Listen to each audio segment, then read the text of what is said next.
This week in Jamaica Now, the social media firestorm. A cancer survivor is banned from her high school graduation after wearing hair extension to hide her bald head. Special Operations Zones law now in effect. The government is banking on it to quell crime. A Montego Bay businessman is executed by shutters in the western city.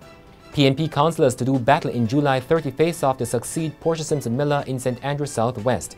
And Transport Minister Mike Henry announces North-South Highway toll rollback.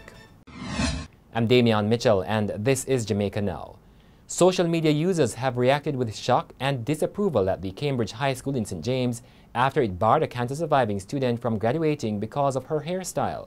The 17-year-old Cheyenne Graham had reportedly used hair extensions to cover her bald head, resulting from chemotherapy. But hair extensions are against the school rules, and so Graham was denied the opportunity to graduate when she turned up last week. Despite the flood of public commentary, the school has remained silent on the matter. In the meantime, Graham and her parents are demanding a public apology and a refund of her $15,000 graduation fee. The Zones of Special Operations Act is now in effect. The legislation represents the latest response from the government to quell the spiraling murder rate. It allows the Prime Minister, on the advice of the National Security Council, to declare an area a zone of special operation where there is rampant criminality, gang warfare, escalating violence and murder, and the threat of the rule of law and public order. The new law will allow the security forces to search places, vehicles, or persons without a warrant. An area can remain a zone of special operation for 6 months.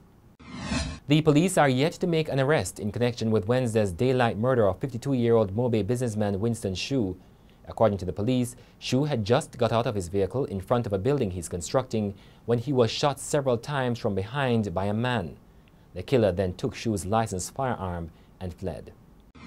Criminals in the vicinity of the Kingston Public Hospital are preying on medical practitioners who have to take public transport just outside the gates of the facility at nights.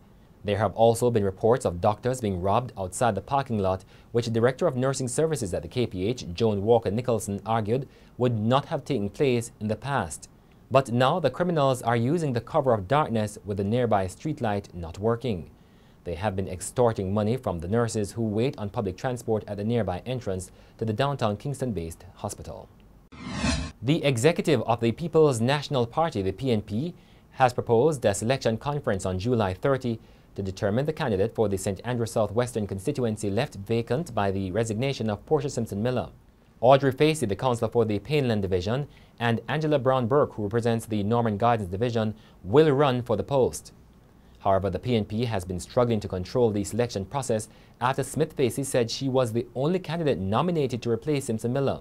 In a statement Thursday night, PNP General Secretary Julian Robinson said the party decided on a selection conference because of 2 reasons: Simpson Miller's endorsement of Brown-Burke as her successor and a letter from the St. Andrews Southwest constituency executive and officers expressing majority support for Brown-Burke.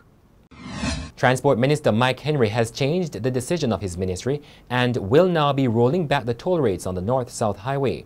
Henry said the decision to roll back the fees has come because there is no longer a shortage of coins.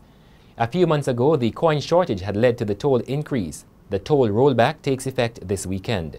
Meanwhile, Mr. Henry says he is awaiting the formal receipt of the final application from the toll road operators for a rate review.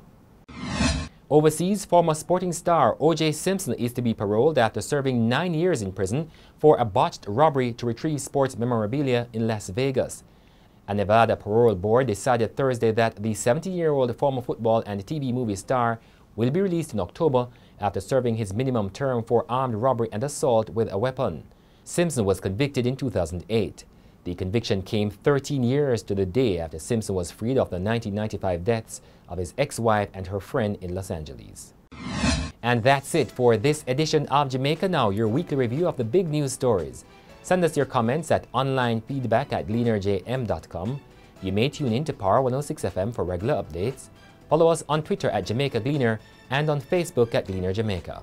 I'm Damian Mitchell, and before we go, the controversial endorsement of Angela Brown-Burke by Portia Simpson Miller.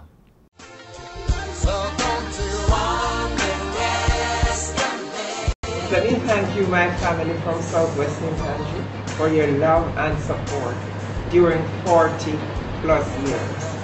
You have been the wind beneath my wings. As I go, I will not leave you alone. There's much work I want to do with you and your new Member of Parliament. I have thought about this, and at this time, I fully support Comrade Angela Brown-Burke. I am pleased to have the full support from 4 of the 5 officers of the constituency. Let's work together with Angela to continue the legacy I have built in Southwest St. Andrew. I love you all, and see you soon on the campaign trail. Thank you. A lioness is on the